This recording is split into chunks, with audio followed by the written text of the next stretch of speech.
Bonjour à tous, bienvenue dans ce nouvel épisode d'Inspire Africa. Je suis Jerry Fisayo-Bambi et voici le sommaire de cette émission. Un projet pour transmettre la lecture dans les zones défavorisées, c'est au Cameroun et cela se fait via une bibliothèque ambulante.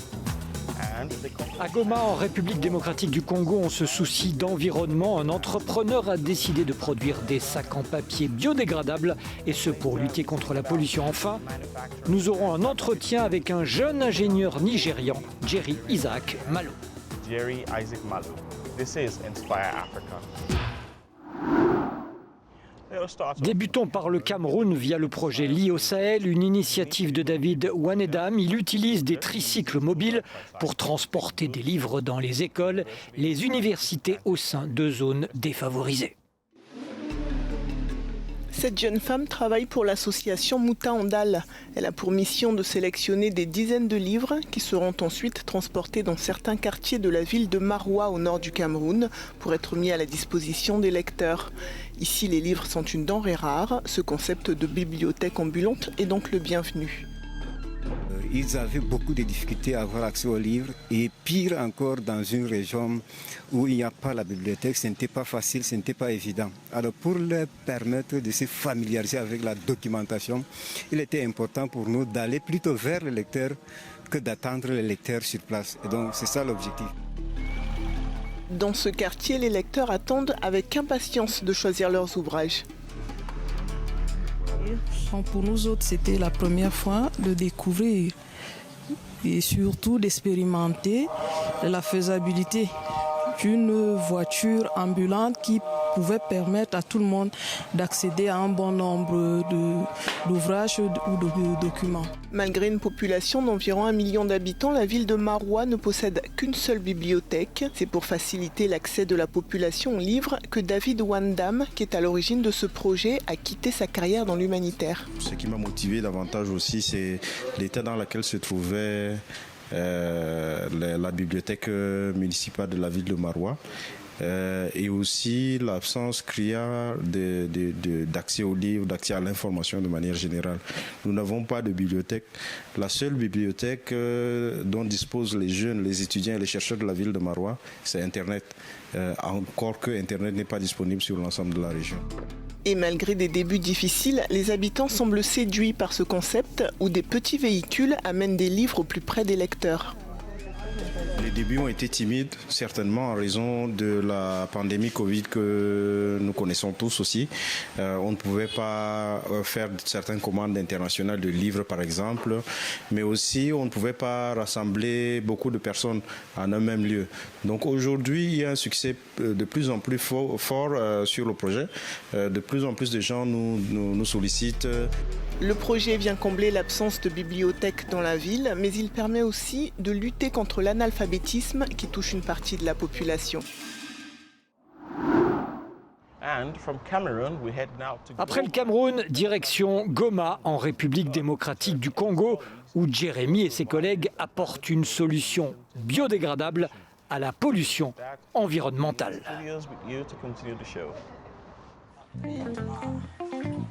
À Goma, dans l'est de la RDC, Jérémy et ses partenaires ont créé Paper Bags, une entreprise papetière qui tente de jouer sa partition dans la préservation de l'environnement à travers la production des emballages biodégradables. Grâce à cette machine et des ingrédients fabriqués localement, Paper Bags produit une centaine d'emballages au quotidien. C'est dans ce logique-là que nous avions voulu entamer une production de quelque chose qui pourrait remplacer le sachet. Et normalement, nous avions remarqué que l'emballage a beaucoup de diversification, et raison pour laquelle nous nous sommes fixés des objectifs de produire des emballages en papier. Et cela veut dire Paper Bags Enterprise propose des emballages biodégradables, donc une gamme très diversifiée de sacs en papier. Des produits utilisés de plus en plus par des habitants de Goma, à l'image de Rosine Chamirimbi. J'ai opté pour les emballages biodégradables qui sont écologiques. Ces emballages permettent de protéger notre environnement. Les autorités de la capitale du Nord Kivu en RDC ont interdit l'utilisation des sacs plastiques depuis l'année dernière. Pour Emmanuel Kamonzi, un autre habitant de la capitale du Nord Kivu, les emballages biodégradables tombent à pic. Pour nous, c'était un ouf de soulagement quand nous avons entendu qu'on a interdit l'utilisation de ces emballages sachets. Et avec les emballages biodégradables, ça va nous aider à protéger l'environnement. Au-delà de ça, ça va nous permettre aussi que notre ville soit propre. La RDC produit en effet plus de 48 000 déchets plastiques par jour selon les données publiées en 2015 par les Nations Unies. La gestion des 85% de cette production pose problème.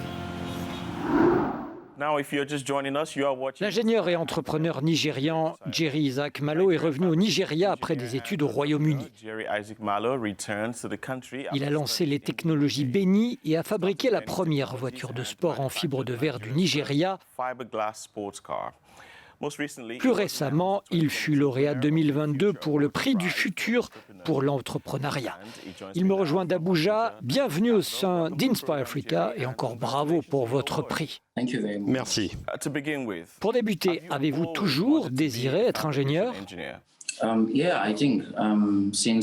Oui, je pense que depuis que j'ai 5 ans, j'ai la passion et le désir d'être un chef d'équipe dans l'industrie automobile. À cet âge, je ne savais pas grand-chose. Je n'avais aucune idée de ce qu'il fallait faire pour y arriver. Tout ce que je savais, c'est que je trouvais du bonheur à faire tout ce qui tournait autour des voitures. Et quand j'étais enfant, au village, nous fabriquions toujours des petites voitures en utilisant des déchets de ferraille et d'autres choses. J'ai fabriqué ma première petite voiture avec une télécommande connectée par un fil. J'ai continué à nourrir cette passion à l'école secondaire. J'ai commencé à représenter l'école dans différents concours scientifiques. Par conséquent, en faisant tout cela, j'ai continué à rencontrer des esprits similaires. Et après l'école secondaire, j'ai eu la chance d'étudier au Royaume-Uni. Vous avez quitté le Royaume-Uni pour revenir au Nigeria. Pourquoi ce choix ? J'avais la possibilité de rester au Royaume-Uni, mais j'ai perdu la joie en cours de route. Chaque fois que j'allais au travail, je me disais, nous continuons à développer ces pays, mais qui développe les nôtres ? Cette question ne cessait de me trotter dans la tête. Je n'avais aucun soutien. Ma famille ne m'acceptait pas. Il n'y avait que moi qui connaissais mes rêves. Donc je suis revenu et je me suis lancé. Super, et lorsque tu es revenu, tu as lancé Beni Technologies. Combien de temps t'a-t-il fallu pour fabriquer cette voiture de sport ? En rentrant, je ne me suis pas lancé directement dans les voitures. Je me suis d'abord lancé dans l'agromachinerie. La première raison était la nécessité de mécaniser la transformation des produits agricoles au Nigeria et ailleurs. Ensuite, le besoin de créer des emplois pour les adolescents et les jeunes. Nous avons des milliers de diplômés, mais nous n'avons pas d'emploi pour eux. Après ce partage, le premier prototype qui est sorti était Beni Pooling. Et il nous a fallu environ 30 jours de travail pour le mettre en place.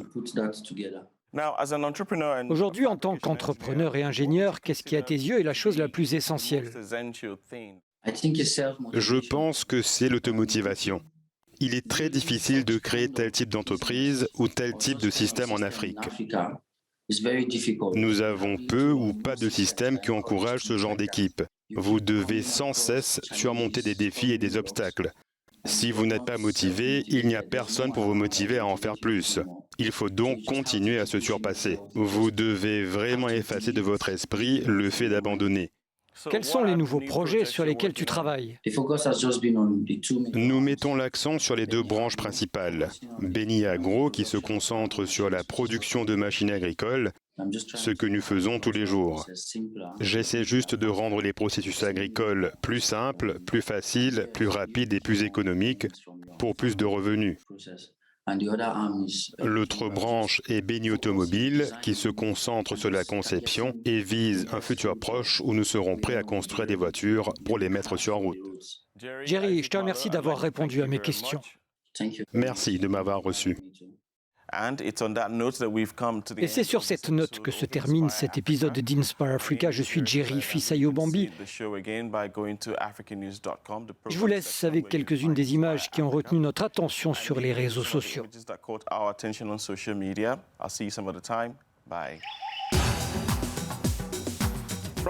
De Jonas Tadès, la photo d'un homme qui affirme avoir marché 40 jours à pied au cours de son périple de 4 mois entre l'Arabie Saoudite et l'Éthiopie. Et tiré de At Tal Blakem de Gambie, cette image dit « Voici à quoi ressemble une reine noire exquise ». Enfin, à Bissorelo, Guinée-Bissau, on retrouve Sunset Checker, une photo de Richie Shire.